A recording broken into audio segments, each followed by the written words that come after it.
farina sy lasa fanay izy lay olon'eriko lay vetsivetsy misoka atao anaty teresaka nefa tsy say tsy fatany fizany tiako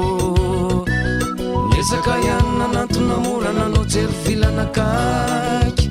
tena kanto sy lafatra tsara masikoroto manaraka foana ny tongotry nefa taraiky tsy fantatro anao raha ho anjara ny masonao malemy fanayo ny tsikinao tsy menany ta ny bikanao mate izao ianao manontolo ny matara yeye ndraindray tena sa rehefa iala ao an-trano kanefa mora lefy an'izany malemy ny saiko fa raha vao mahita azy mialano any deky miamangovotra ihany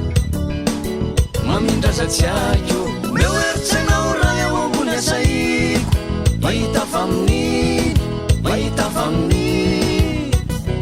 inona rena maboko ny fony fa tiako mivaly ratsotsiny say andro zay lahatra avy any eo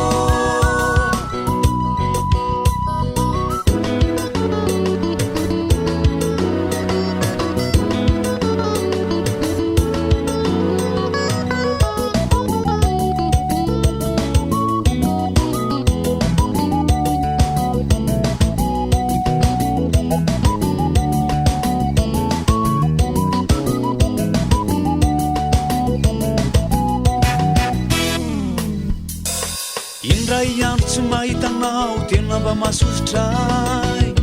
mahatonga fanorosorenana no firiko tena izy anao lay nanorokay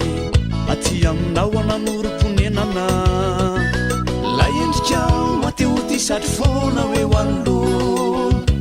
tianao atsy misy anenenana